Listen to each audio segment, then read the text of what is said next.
Welcome to today's session. My name is Greg Gartland. I am Chief Product Officer for S&P Global Market Intelligence. We're the data division within S&P Global. You may know us best for our credit ratings or our index business, the S&P 500 index, but our division is really focused around the provision of data, insight, research, and news to a host of different companies worldwide, investors, governments, academics. And as the saying goes, data is the new oil. And that's an old saying at this point, but I think the topic here on today's topic of applied machine learning, data for good, couldn't be more appropriate given the world we are currently living and experiencing. We're delighted at S&P to be sponsoring this and to be a partner with the TomTom Foundation for the Applied Machine Learning Conference, as we have done for a number of years now. But before I hand it off to was, I think, going to be a terrific panel discussion. We see initiatives every day within S&P around applying machine learning for good. Two that I'd highlight. We have a big focus right now on environmental, social, and governance, on ESG. Our data scientists are using various methodologies to look at physical risk profiles of assets, of infrastructure, of buildings, and the like in various climate scenarios. Really important for a multitude of reasons. We're also using machine learning to better provide transparency and coverage of small to medium enterprises globally. Typically, these are the companies within economies that have a harder time accessing capital. They're also the lifeblood of many economies, including that in the US.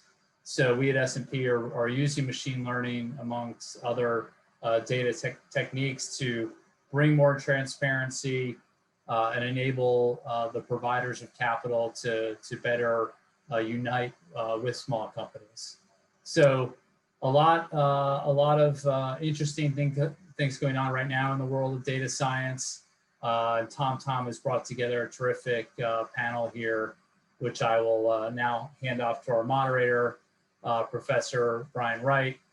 Brian is assistant professor at the University of Virginia in the School of Data Science, which we are a partner with as well. Brian, I believe you're also a professor in the School of Human Development and Education. So I'll hand it off and look forward to an exciting conversation. Great, thanks, Greg. Yeah, I have an affiliation with the School of Education. We do a lot of research over there, and so yeah. So the way that we're going to do this is we'll introduce our panelists in a minute, but we'd start by doing a kind of a quick poll of the audience, maybe kind of make this a bit non-traditional. So I'm going to share my screen. I have a quick interactive poll, which you guys can either do on your computer or on your smartphone. So let me show you how this works real quick. So let me share my screen. All right. Okay. So hopefully everybody can see this. Or I probably should have closed a bunch of tabs over here. But anyway, hopefully everybody can see this. And I just want to get your idea. We want to get kind of an idea about your familiarity with machine learning for good initiatives or data science for good initiatives broadly. So you can take a picture of that code there, or you can just go to Slido and then enter in that hashtag, and you should be able to respond to this in real time. There's something in the chat. This poll data will not be used for anything except coloring the conversation of this particular panel. So we're not mining this and using it in any sneaky way. No. So I will delete the answers right away. So don't worry.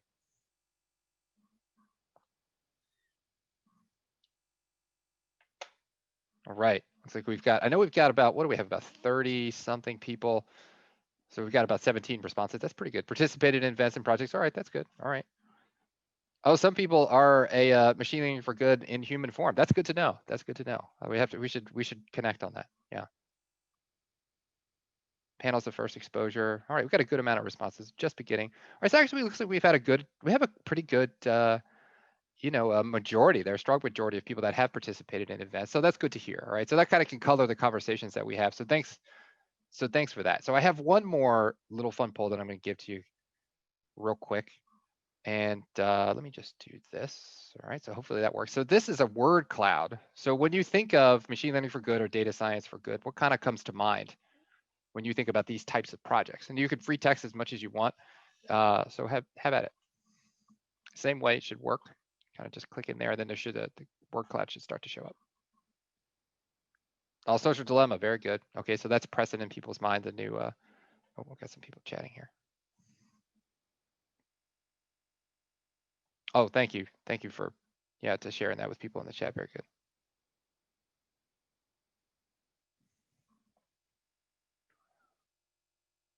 Yeah, so if you can't see the QE, you can't see the code, you can go to this website. All right, empowerment, intentional sustainability, unbiased. All right, we'll give a little bit more responses there. Feel free to duplicate. Don't let the answers transparency. It's a winner. Data kind, very good. All right.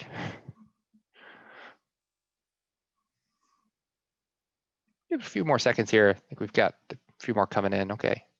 Outcomes, that's good.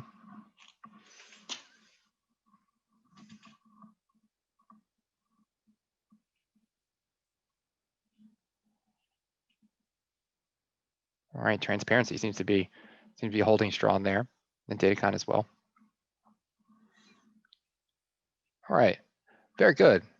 Okay, so we've got a good amount of people that kind of have either participated or getting started, even some people that are machine learning for good incarnate. And then we have, it looks like a lot of people are centering on this idea about transparency, and outcomes associated as well. So that's good. Okay. All right, so I think that'll give us a bit, just to color the kind of conversations that we have. Maybe we can harken back to this as we go through the questions with the panelists. The other thing is that if you guys have questions along the way, just put them in the chat there. I think we want to make this kind of an open conversation. So we have some certain questions that we'll ask, just like we always do for these types of things. But we definitely want to get, if you have the comments that you want to include in the conversation, you want to ask the panelists, feel free to do that along the way, and then we'll try and sort through them. Okay, great. I think this worked out pretty well. So thanks for doing that little experiment with me. And I think some of that information will color the way that, like we said, color the conversations. Okay, so with that, I'll introduce our two panelists here. Okay, and so well, first off, we have Drew Conway. So Drew Conway, and I'm going to let, actually, to back this up a little bit too, I'm going to let some of the background of the panelists be answered through a question. So I'm just going to give kind of their titles, and then we're going to go straight into a question just to get things started. So we have Drew Conway. He's the Senior Vice President at Two Sigma, right? So hi, Drew, welcome. And then we have Afua Bruce, all right? And so she's a Chief Operating Officer there at DataKind, all right? Well represented in our word cloud, by the way, so that's very good, okay? All right, so the way that they're gonna do their introductions, instead of me kind of moving through a typical biography, is that we're gonna ask them this question, okay? So if you guys could introduce yourselves through this idea of what you think of and how you define data for good or machine learning for social good initiatives. And Drew, why don't you go first, and then we'll do Afua after that. Sound good? Sounds great. Thanks, Okay. thanks, Brian. It's Sure. it's a pleasure to be here. Let's see. So, what do I think of as data for social good? Interestingly, that transparency was the the most predominant word, or most dominant word in the word cloud, because I think of data for good as really starting with the open data movement. This idea of really data as being kind of opened and creating transparency into how different kinds of organizations and operations were working. I started my career a long time ago in government, working in the national security field, and thinking about the application of data for good in that case, 10, 15 years ago, was really just about getting data out into the public, so people could see, and citizens could see, how their governments were operating and how different agencies were taking the resources that were given to them by taxpayers and implementing them into action, into policy.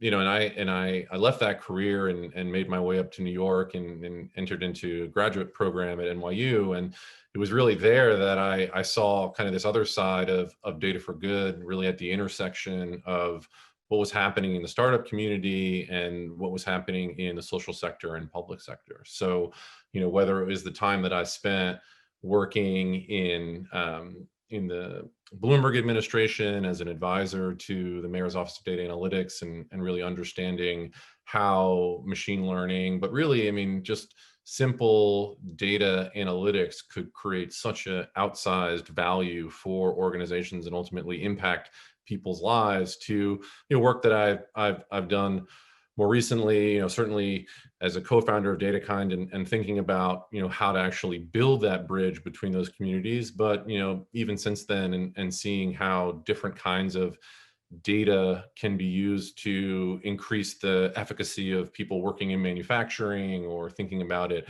now in my current role at Two Sigma, as someone who thinks about it both from the investment side, but also from the application side, and how to help groups make better decisions. Right, a big part of my career has been thinking about how to apply data science and data to support the decision-making process of folks who are operating with uncertainty. And, you know, I think where data for good and machine learning for good really you know, have the most impact is when they're able to do that, when these tools are there to augment the decision-making process of people who are working in, you know, mission critical jobs, who are thinking about, who have to make difficult decisions and have to do that under uncertainty, and technology is a tool that can be used to enhance that.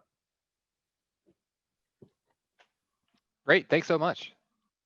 Great, I'm happy to jump in next. Again, Afua Yeah. Bruce, Program Officer at DataKind. So first, thank you to whoever wrote DataKind in the response to the question. I agree, that was not me, to just give DataKind a plug.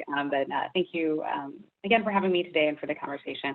When I think of data for good, you know, the DataKind mission itself, we talk about leveraging the power of data science, machine learning in service of humanity, which sounds, you know, big and lofty, and what does that actually mean in practice? And so, you know, Drew touched on transparency, which I think is critical. I also think about data for good in terms of empowerment, and that we want to engage in projects and engage in the way that we do our work in ways that empower communities, give people agency over their data when possible, and help to better inform decision-making as it relates to operations of a social sector organization, an NGO or nonprofit, as a NGO, nonprofit, or government agency, actually, to improve decision-making sometimes as it relates to policy and other work.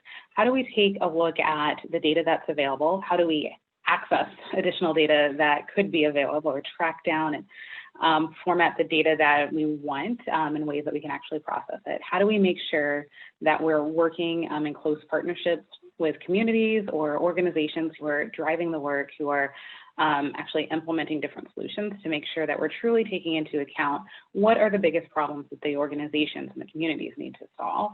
And then from there, how do we step back and look at data that can inform that and can organizations operate or make decisions? I think for me, broadly speaking, you know, data for good is really, again, about that empowerment and about giving folks agency where possible.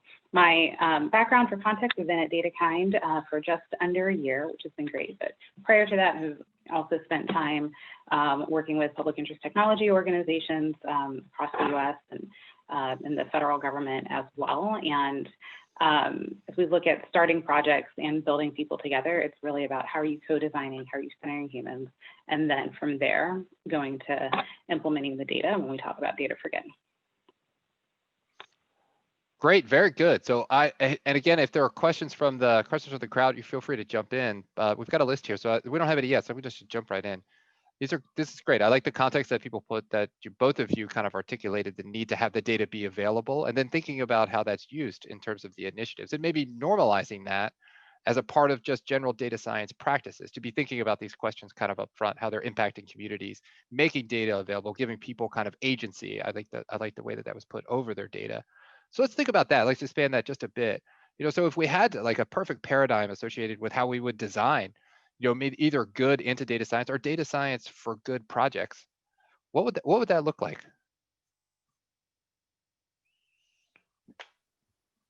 And either one of you, feel free. Yeah. Okay. Yeah. Sorry. Go ahead. Well, Yeah. I actually would love to hear Afua's answer to this, because I know this is a big part of the DataKind's mission, right? Is sort of understanding and recognizing how to do this. But I'll just give a quick thought on this. I think, what makes a good project is, a set of ingredients that are mostly not technical and primarily driven by the relationship between those who are, those who may be doing the technical work and ultimately those who are going to be leveraging it, right? So first and foremost, I think the most important thing about a data for good project is that the people who will kind of receive the benefit of it, or who are, the group or the organization that's going to use it, are, willing to think about a process that is defined and driven by data rather than wherever they've done it before. And one of the hardest things I've seen, both in the early days of DataKind and work that I've done since then,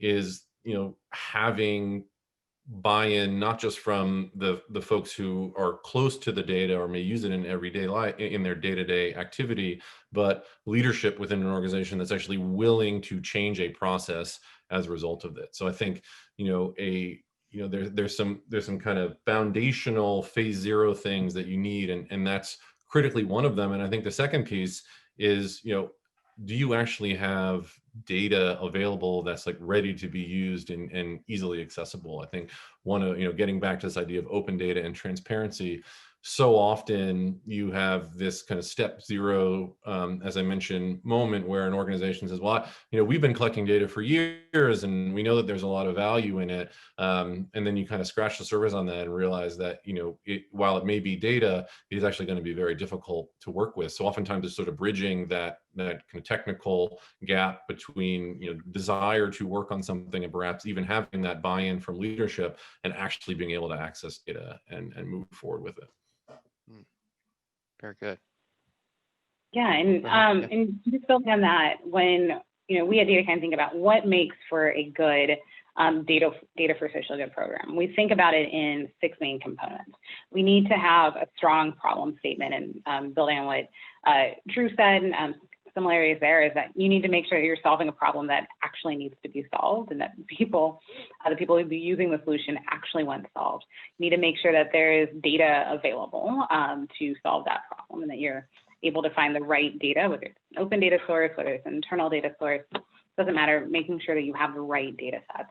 The third component that we think about is data scientists. You need people who can actually do things with that data, to clean the data, to manipulate it, to present it back in ways that people can actually use the information quickly and efficiently.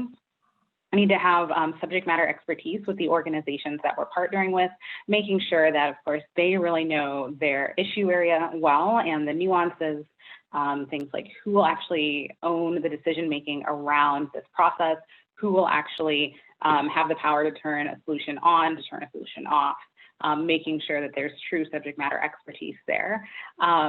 The fifth factor that we think about is social actors, making sure that people are moving in that space and really plugged into the social aspect. And then finally, there needs to be funding for this work. Working with nonprofits, working with government agencies, especially, funding can be challenging, unknown sources at times, but making sure that you can fund all of the other components to bring everything together for a good project. And so, speaking really practically, though, for how do you actually go about structuring a project when you're saying, what does it look like to do for this data for good work? Well, I think it's really important to combine those data scientists that you have with the subject matter experts, the issue subject matter experts, and the social actors. DataKind, we try whenever possible to have someone from the organization as part of our teams. And so they're part of the regular check-ins, even if they're not technical, because critical context clues, critical information about how the solution will ultimately be used, about trade-offs that need to be made in the design, about how things should be weighted, how the output will be used, can evolve over the life of the project. And so having that partnership solid and tight from the start can really make a huge difference in the effectiveness and the use of whatever solution you develop. And Brian, one other thing that Afua's point made me think of, which is, she raises this point of bringing subject matter experts into the process, which is so critical. And it reminds me of a couple examples of sort of what makes a bad data for good project, because we see it go the other Great. direction, and I'm sure you've seen it too. And two things that I have seen that are kind of telltale signs of this was often are red flagged by the fact that you don't have those subject matter experts in the room. Is one, projects that are really marketing projects, not process projects that are kind of these short-lived things that are meant to show off a data, that data is being used for something, but are not actually being used to improve decision making or change a process.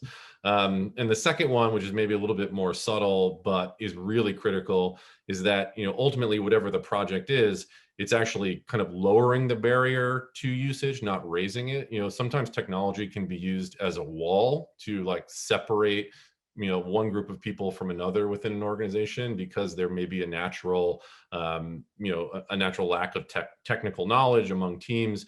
And I've seen this happen both in time that I've worked in the public and social sector, but truly within within industry and commercial practices, where people will kind of throw down some machine learning task or some deep technical problem and use that to divide work, and that can derail so much good.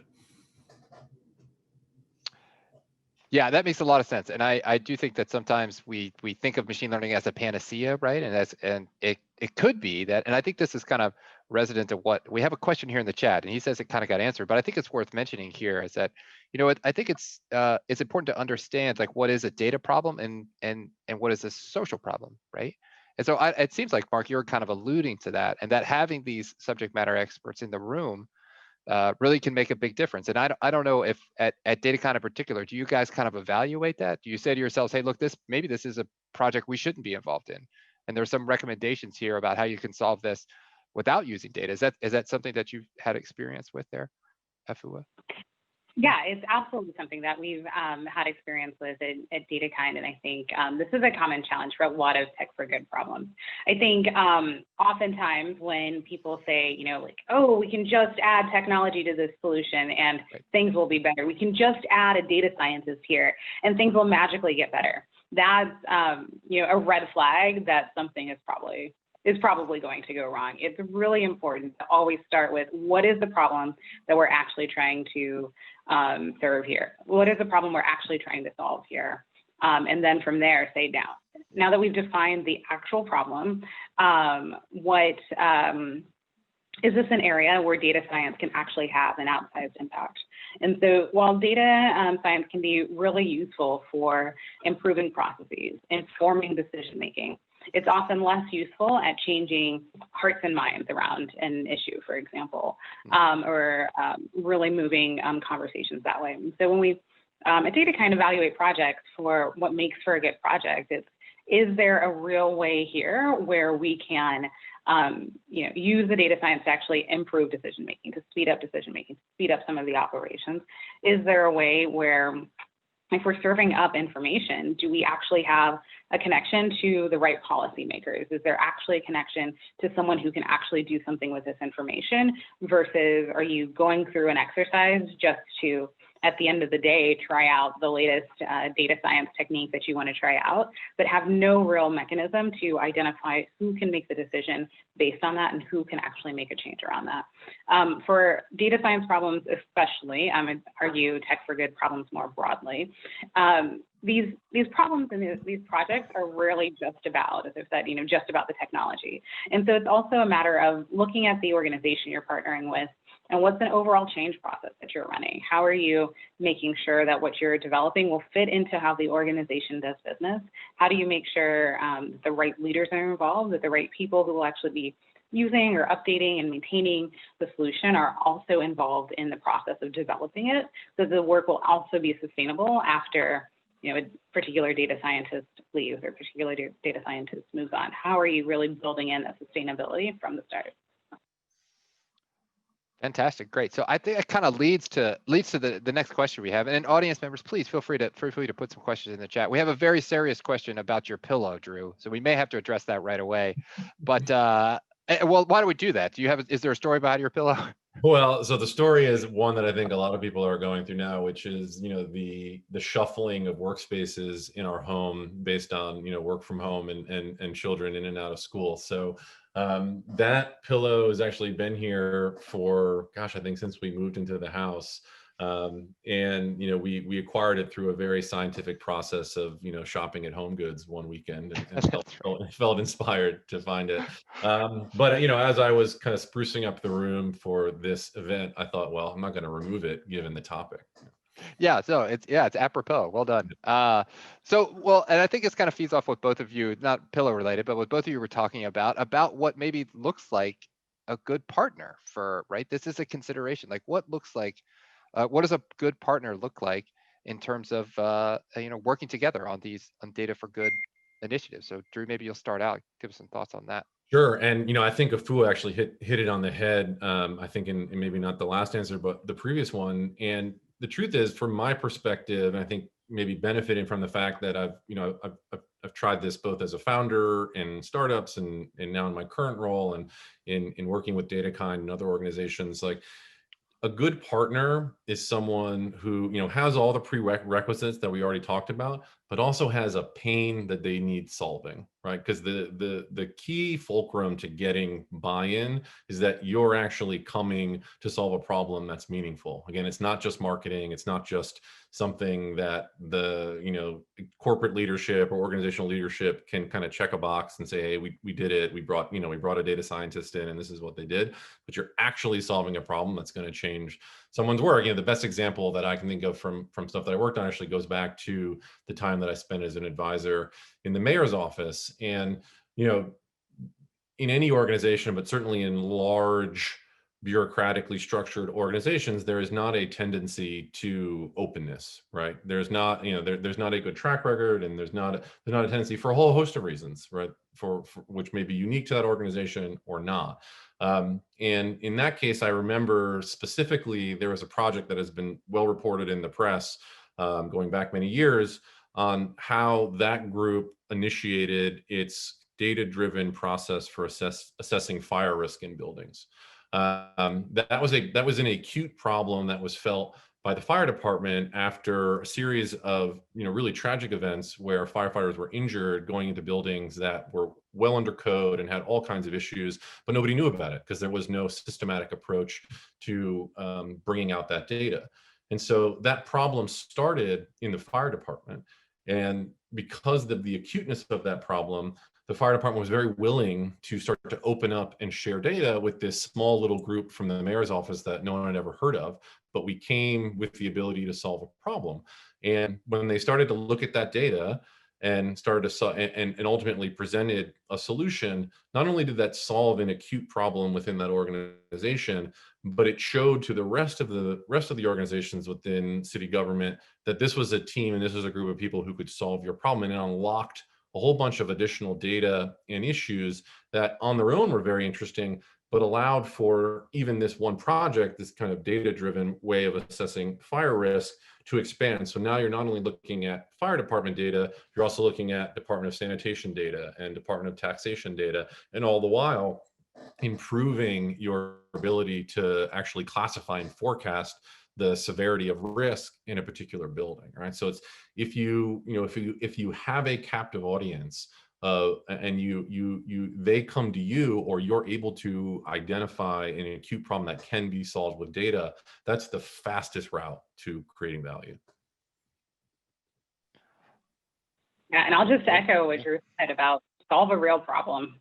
If you're not starting there, you shouldn't be starting at all.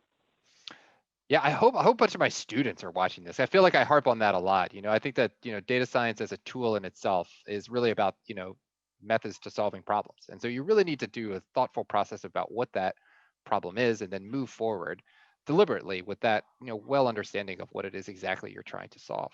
So I think it's a good point. Yeah. And one other thing I'll say, which I think ties together this previous pointer on subject matter experts, and I should have mentioned this in my previous response, but solving the acute problem, but bringing along with you the folks who are ultimately going to be responsible for implementing it, and really having deep empathy for their expertise and their process, right? So again, harkening back to this example from the fire department, what that team did in order to prepare themselves for doing that work was not only, familiarizing themselves with the data, opening it up, doing EDA, doing a kind of basic analysis, but also going in ride-alongs with building inspectors to actually see the data generating process up close.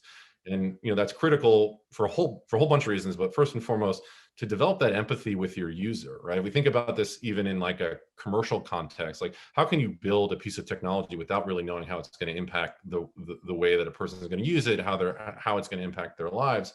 But also from the data scientist perspective, if you have the opportunity to observe that data generating process firsthand, you will already be keyed into potential biases, quality issues, randomness that gets entered in the data by seeing it firsthand. And I know that happened in this case. So I just wanted to add that one piece. I think it's really important.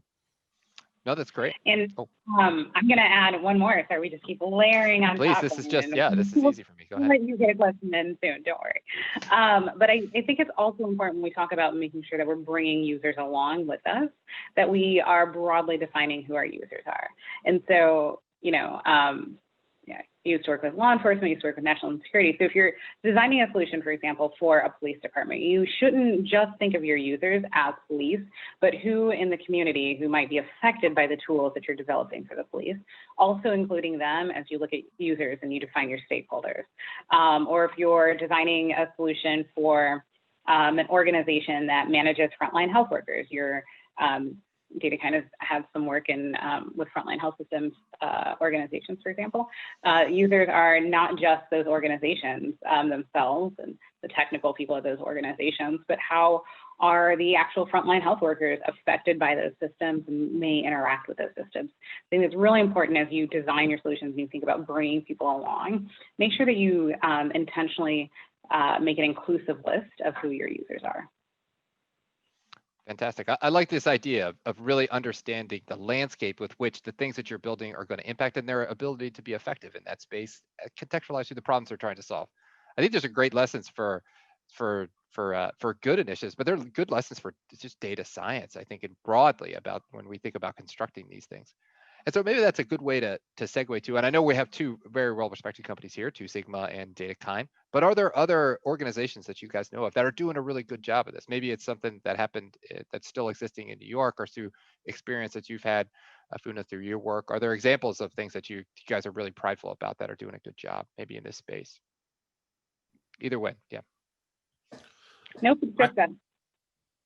Sure, I can go ahead. I think as I think about the community as it grew in New York City, even going back a decade or more in the early days, I think a lot of the initial high quality work around this really came from the small organizations, from startups who were really thinking about it, from the ground up. I think of, and honestly, a lot of it, as you might imagine, has to do with the leadership in those organizations. So I think of companies, like Bitly, which doesn't, is still around, but is different, led by Hillary Mason at the time as their chief data scientist, and really thinking about how to use that massive trove of web traffic data to create the kind of transparency around what was happening on the web and how people were sharing information long before anyone was thinking about this in really critical ways. Like, this whole notion of disinformation didn't really exist in the common nomenclature, but even back then there was an idea of this.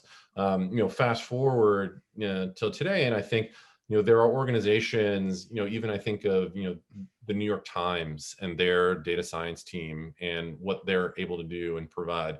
One that's not in New York, but one that I deeply respect as an organization is ProPublica, and the kind of work that they do to not only bring data to the public, but provide analysis that the average person sitting with a laptop is not going to be able to perform, to create the context around whatever data that they're providing. I think really the area that I think the industry I think that has really shined in the last several years are journalists that have really taken the mantle of using data to provide their readers with not only a strong evidence to support whatever the issue is that they're providing, but a much easier way to digest very complex events that are happening in the world. Fantastic. Thank you. Yeah, definitely echo that data journalism is just doing phenomenal work around the world. So, we've seen in several different publications within the US this work. There are, I'm forgetting the name of the organization right now that actually trains data journalists across the African continent on how to do this work and to do it well and responsibly. And so data journalism is certainly picking up.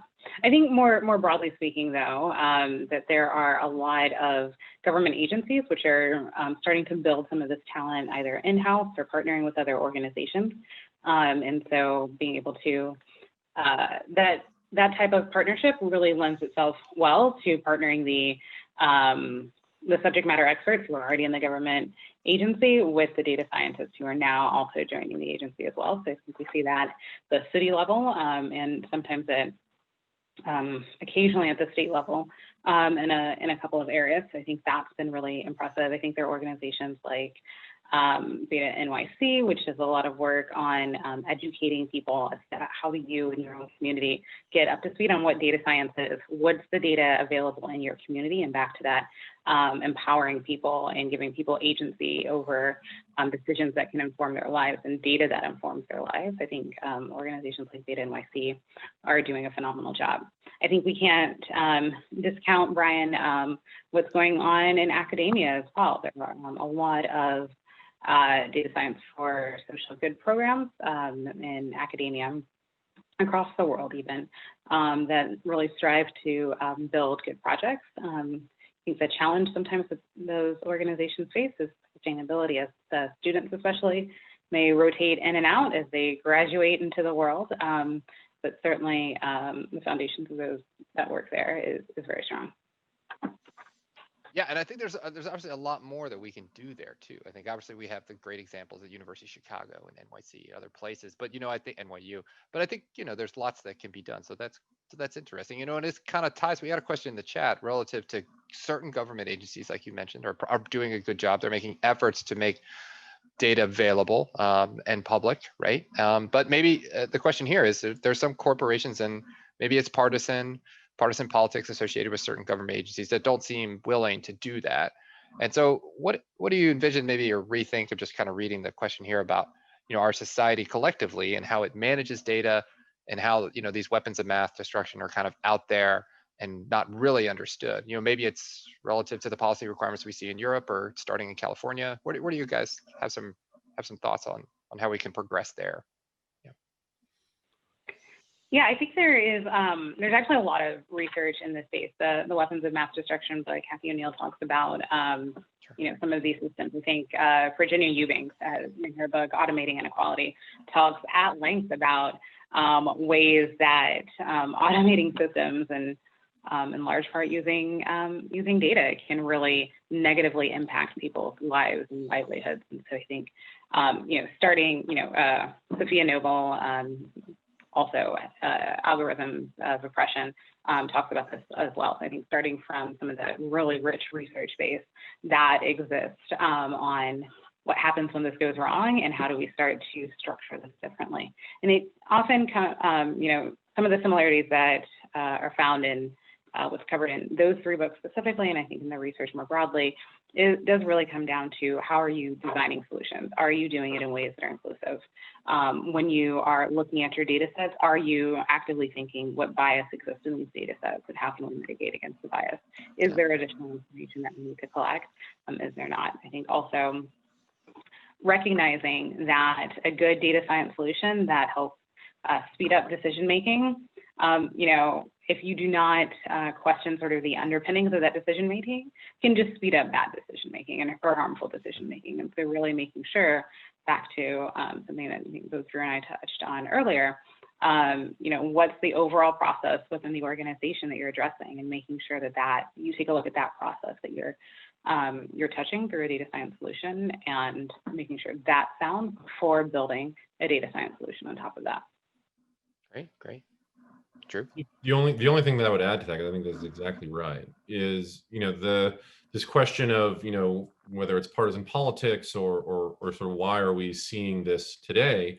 I think that the intersection of kind of civics education and numeracy and kind of data education is going to be really critical to kind of demand that level of transparency, because it is certainly not the case that we are living through a period in which this is the last time there will be these kind of partisan or leadership issues that may prevent data from coming out. Right? This with the increase in technology and the increase of data generation, there's not a commensurate expectation of transparency unless there's a demand for it from people, either from citizens and their government, or employees and their employers, communities and the people that govern and police them. And so having, exactly as Afua said, a deep understanding of how data generating processes are biased by the decisions that leaders make as to what to observe and what to record, and how that can influence the outcome of decisions that are made from that. I think that is something that's, even today, even with the many books that have been written and the many examples of this, is something that I will tell you, even highly educated data scientists that I've interacted with and researchers that I've interacted with still don't fully appreciate. We treat a lot of these systems, a lot of these algorithms, as kind of commodity tools that can be applied to any problem. And the cost of making a bad recommendation on Netflix or on Amazon is effectively zero compared to the cost of making a bad recommendation from a data science tool that's implemented in public policy or is going to affect someone's life. And so just having that connection between what people's expectation is in civil society and how data can impact that positively, but really what are we recording, why are we recording it, and ultimately who owns and who best makes decisions over that data. People have to be really informed by that and ultimately make demands of those leaders when they want that transparency. Yeah, that's great. I hope we're in a period where that momentum starts to move in the right way. And I think you're right, though. I think much of what should occur in that space is civic action, dedicated people to understand. And there seems to be a certain threshold associated with just general education about what's happening. And then this starts to steamroll. I hope that social dilemma has something to do with that, to be honest. I think there's a positive momentum relative to the number, similar to what maybe an inconvenient truth saw in the nature of the dialogue around climate change. Hopefully social dilemma can have an impact. And obviously a lot more of these books are being written and people are consuming and understanding what's going on. So to segue off of that, I think this is a good, kind of in the last 10 minutes we hear, what recommendations would you make for our audience members to get involved, or what things that they could do to be able to help kind of move data for social good or machine learning for social good initiatives forward? So Afua, why don't we start with you? Yeah, thanks. I think there's a long list of things that people can do. I think one, seeking out some of the organizations that we've talked about, right? Whether it's academia, whether it's DataKind, whether it's an organization local to your area, and just talking with other people who are actively doing this work or have done this work. And so making sure that you're informed on the issues. I think the second category is, reading up on the research. Like I mentioned, there's lots of research as to how we could do this better, as to what has gone wrong. And not even from just the past 5 years or so, but some of these challenges have been around. People have been writing versions of this for 100 years, right? W.E.B. Du Bois has his maps and data visualizations on the race challenges in America from a World Fair a long, long time ago. And so some of these challenges that we're facing now and we're still struggling with, people have been looking at them for a while. And so I think there's something to be said for looking at the research and figuring out how you can translate that into solutions. And then, as we talked about, building partnerships is really important. And so spending time with organizations in the social sector, spending time with government agencies where it's possible, to learn how to translate the technical expertise you may have into something that a non-technical expert can understand the decisions that you're making and what to do with what you're developing, so that it, again, goes back to how do you understand the problems that someone else is doing, and how do you make sure that you've built something and are explaining it in ways that it can be carried on, it can be sustained after you leave partnership. So for me, the thing that I think is most important is one, I know that when we did the survey early, Brian, it looked like, the majority, or at least the plurality of folks had been involved in some projects. But one thing that I think is really important for everyone to think about is you don't have to be, certainly not a data scientist, but really have any technical experience to become involved in data for social good. And the best way to do that, I found often, is to start as local as possible and just be curious and ask questions about why certain decisions are being made.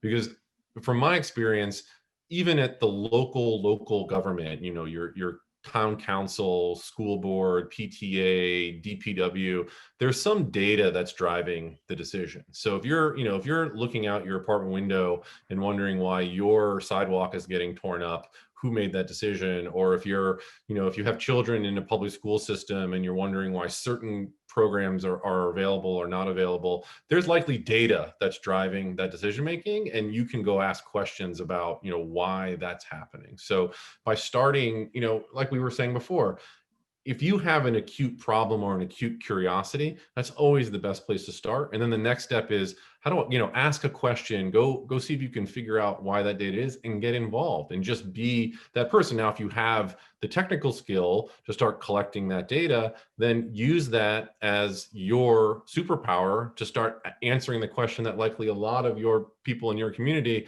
either subconsciously or consciously have been thinking about themselves, because they're not the only ones living on that block. You're not the only one with students in that school system. And then you start to create the momentum to change decision making, right? Because ultimately, again, for me, it gets back to why is the data being collected a certain way? Who is the owner of this data, and ultimately, how does it get implemented into the decision making process?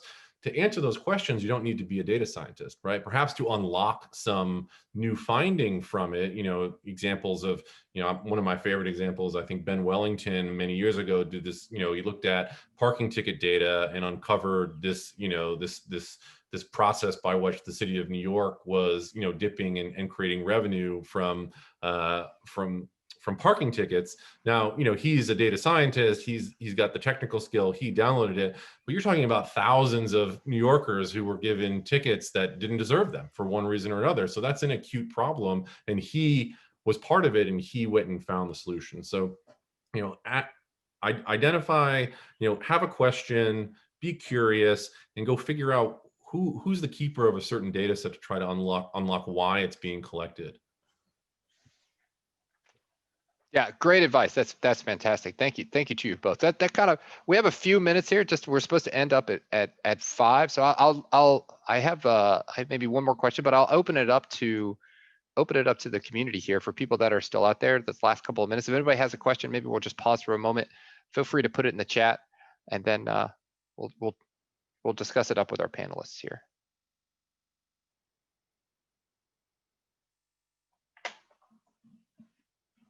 Hey, Brian, while we're waiting, yeah, please. Question for you. What do you see as the biggest challenges as an educator to getting students to think about data for social good?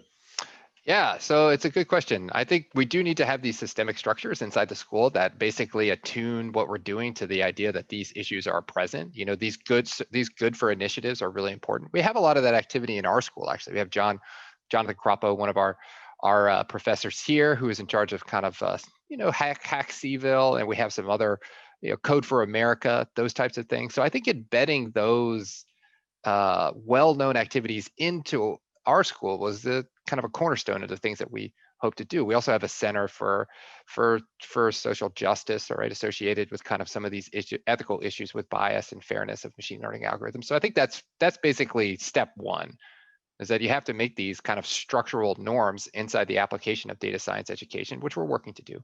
I think the other thing is what you guys touched on is like, you really, these social good, the manner with which you address a data science problem to consider the implications of once it gets implemented, what exactly is the question you're asking, and then the environment that this algorithm will exist in, are all things that it shouldn't just be social good, it should just be data science. And so I think that getting into that ideology that much of what we think about as building is the easy part, all right? tracking it and understanding its impact in practice. Now that's real data science, is to understand the edge cases, like what's going on, what real society impacts it has, and then having, I think, that momentum and leadership and partnership to shut it down. You know, that's the thing. If it starts to not do the thing that you want to do, you got to have the skills, really qualified data scientists and policy partners to say, hey, we need to back this thing down. And that I think is the biggest. One of the hardest things I've seen in industry practice as well. You know, knowing when to pull yourself out of a bad process.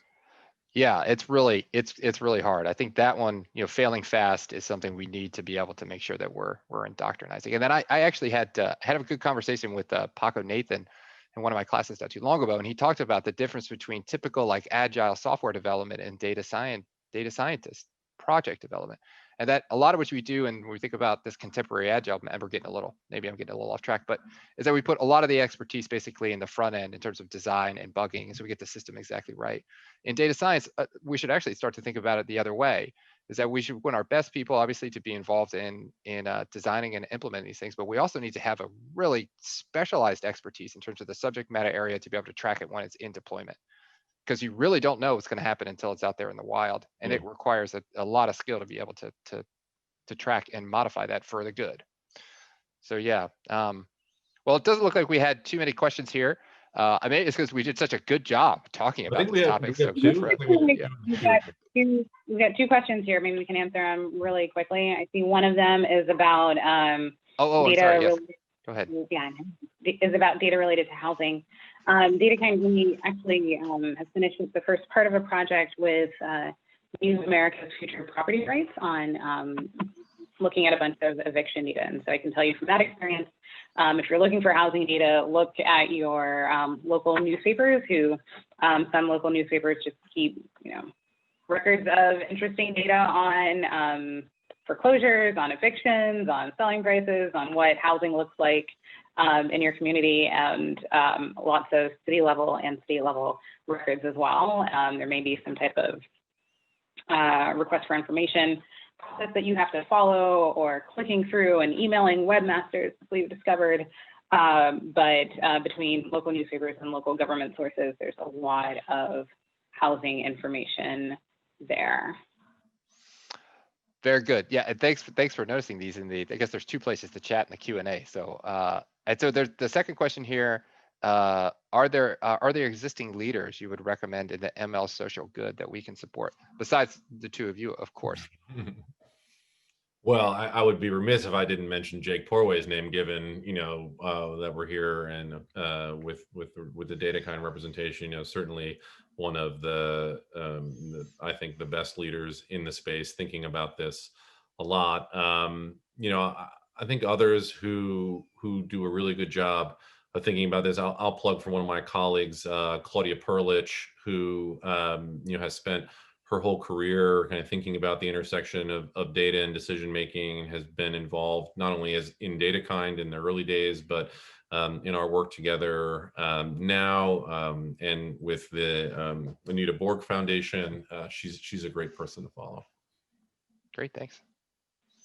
Yeah, and I will take the question a slightly different direction and give some organizations that have many people doing this work that you may be able to connect with, obviously, DataKind. But also I'd highlight Women in Data Science, a program out of Stanford that works really hard to bring women in data science around the world. Data Science for Social Good, another international consortium, essentially, doing that work, and I'd say Data for Black Lives as well as some other places to look for folks doing this work. Fantastic. Thank you thank you both so much. I think we all learned quite a lot. And I just want to kick it over to Ben. He's going to have some closing statements here for us. But then again, thank you guys very much. This was really engaging, and I hope we can all talk together in person sometime soon. All right, thank you very much. Okay. Yeah, I can certainly empathize with that, Brian, from the organizer's point of view, and thank you for everything you've done today and moderating today's talk.